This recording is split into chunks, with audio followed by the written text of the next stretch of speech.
નમસ્કાર, આપ જોઈ રહ્યા છો નેશન પ્લસ ન્યૂઝ. હું છું આપની સાથે હેતલ ભગત.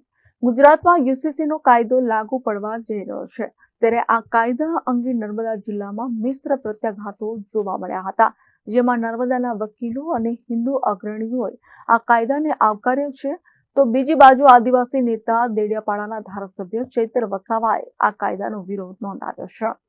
આ અંગે વકીલ વંદનાબેન ભટ્ટે ગુજરાત સરકારના આ કાયદાને આવકારી કાયદામાં સમાવિષ્ટ મુદ્દાનો ખ્યાલ આપતા જણાવ્યું હતું કે યુસીસી બાદ તમામ ધર્મો માટે છોકરીઓની લગ્નની ન્યૂનતમ ઉંમર 18 વર્ષ થશે. પુરુષ અને મહિલાઓ માટે તલાક આપવાનો સમાન અધિકાર મળશે. લિવ ઇન રિલેશનશિપની નોંધણી કરાવવી જરૂરી બનશે. લિવ ઇન રિલેશનશિપની નોંધણી ન કરાવનારને 6 માસની કેદ થઈ શકે છે. જ્યારે અનુસૂચિત જનજાતિ યુસીસીના દાયરાથી બહાર રખાશે.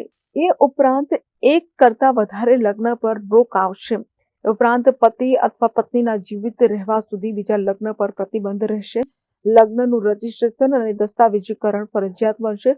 સંપત્તિના ઉત્તરાધિકારમાં મહિલાઓને સમાન હક મળશે.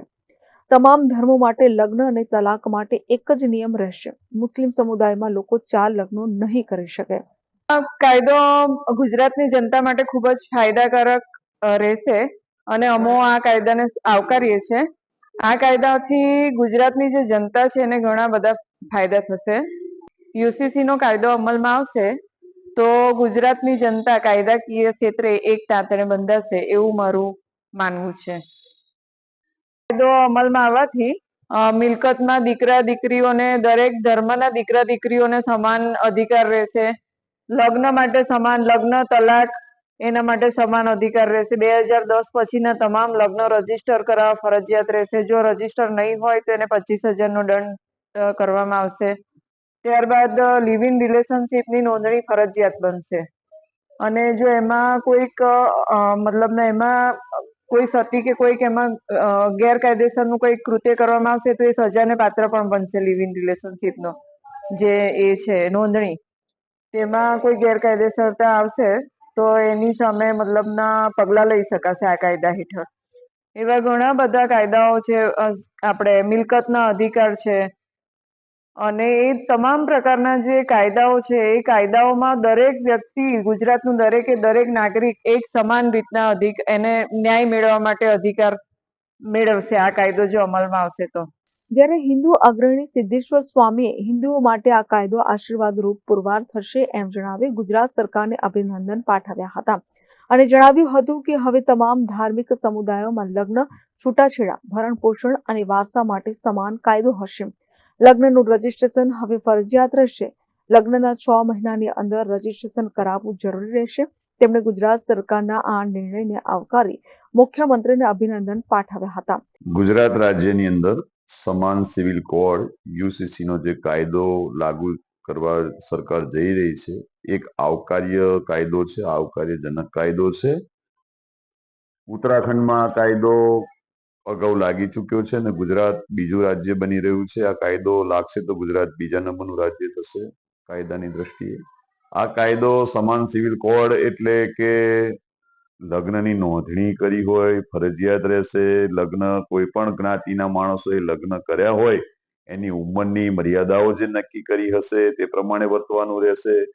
લીવ રિલેશનશિપ ઉપર જે લોકો રહે છે એમને પણ ફરજિયાત લગ્ન કરવું પડશે. સાથે સાથે મહિલાઓને પણ છૂટાછેડાનો અધિકાર મળશે. એની સાથે સાથે દીકરીઓને પણ વારસાઈનો અધિકાર જાતે પોતાની રીતે પણ મળે છે. આ કાયદો એક રીતે ખૂબ આવકાર્યજનક છે અને હિન્દુ સમાજ માટે પણ એક આવકાર્યજનક કાયદો છે.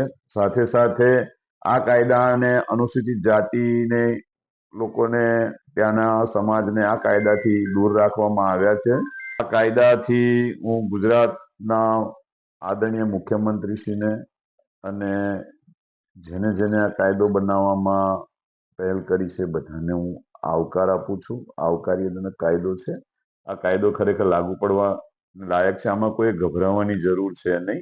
ફરી પણ કહું છું કે અનુસૂચિત જનજાતિને આ કાયદાથી દૂર રાખવામાં આવેલ છે અને આ કાયદાથી હિન્દુ સમાજની સાથે સાથે તમામને તમામ સમાજોને ખૂબ મોટો ફાયદો થવાનો છે અને આ કાયદો ખરેખર જરૂર છે. તો બીજી તરફ બહુધા આદિવાસી વસ્તી ધરાવતા નર્મદા જિલ્લાના આદિવાસીઓને આ કાયદાથી શું ફેર પડશે એ અંગે આદિવાસી નેતા અને ડેડિયાપાડાના ધારાસભ્ય ચેતર વસાવાએ આ કાયદાનો વિરોધ નોંધાવી આદિવાસીઓને યુસીસીમાંથી બાકાત રાખવા મુખ્યમંત્રી ભૂપેન્દ્રભાઈ પટેલ અને કમિટીને રજૂઆત કરી હતી અને જણાવ્યું હતું કે ગુજરાતમાં 1,25,00,000 આદિવાસી હોવા છતાં પણ યુસીસીની કમિટીમાં આદિવાસી સભ્યને સ્થાન આપવામાં આવ્યું નથી.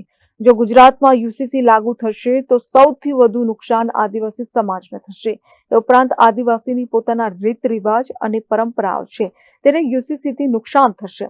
ચૈતર વસાવાએ માંગ કરી હતી કે અમારી માંગ છે કે સરકાર યુસીસીની કમિટીમાં આદિવાસી સભ્યોનો સમાવેશ કરે. ઉત્તરાખંડમાં જે રીતે યુસીસીને લાગુ કરવામાં આવ્યું તે જ રીતે જો ગુજરાતમાં લાગુ કરવામાં આવશે તો ગુજરાતમાં સૌથી વધુ ખરાબ અસર આદિવાસી સમાજ પર પડશે. ઉત્તરાખંડની જેમ ગુજરાતમાં પણ યુનિફોર્મ સિવિલ કોડ લાગુ કરવા માટે આજે મુખ્યમંત્રી શ્રી દ્વારા એક કમિટીની રચના કરવામાં આવી છે. ત્યારે ગુજરાતમાં 15% આદિવાસી સમાજ વસે છે. 1,45,00,000 જેટલી અહીંની વસ્તી આદિવાસી સમાજની છે. છતાં આ કમિટીમાં એક પણ સભ્ય, એક પણ પ્રતિનિધિ આદિવાસીના સમાવેશ કરવામાં નથી આવ્યો, જે બતાવે છે કે આ સરકાર આદિવાસી વિરોધીની પોતાની છબી ધરાવે છે.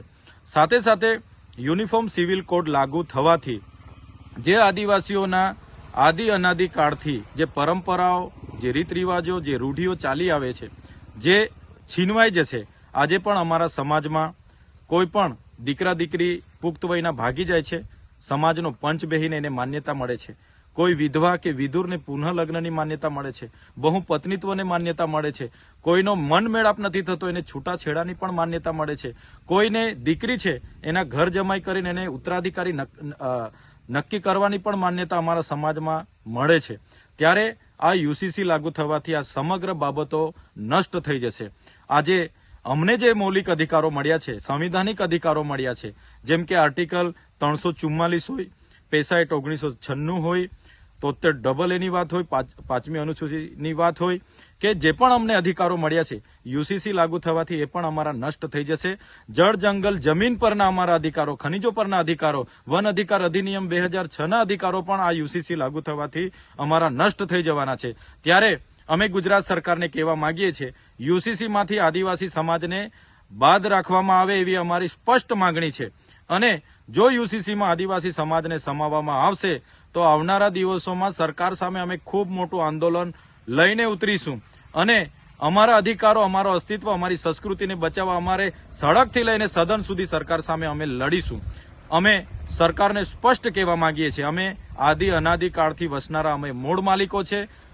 સમાનતાની મોટી મોટી વાતો કરનારી આ તમારી સરકારોએ આજ દિન સુધી આદિવાસીઓને ન્યાય નથી આપ્યો. આજે અમારી 15% વસ્તી છે, અમારે ન્યાય પ્રણાલિકામાં 15 જજીસ નથી, યુનિવર્સિટીઓમાં 15 કુલપતિ નથી, કોર્પોરેટ જગતમાં 15 ઉદ્યોગપતિઓ નથી, સેક્રેટરી સચિવાલયમાં 15 અમારા સચિવો નથી. અને દરેક ક્ષેત્ર તમે જોઈ લો, કોઈ પણ ક્ષેત્રમાં આદિવાસીઓને આજે પણ સમાનતા આપવામાં નથી આવી. આજે પણ અમારી સાથે રોટી બેટીના વ્યવહારો સુધી આ વિસ્તારોમાં નથી થતા.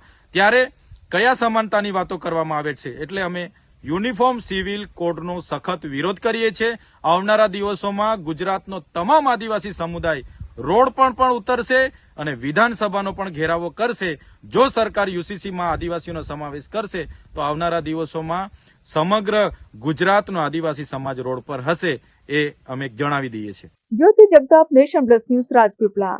સમાચારોના સતત અપડેટ મેળવવા માટે અમારી નેશન પ્લસ ન્યૂઝની યુટ્યુબ ચેનલને સબસ્ક્રાઇબ કરો, બેલ આઇકન દબાવો અને જોડાયેલા રહો ફેસબુક, ઇન્સ્ટાગ્રામ અને ટ્વિટર પર.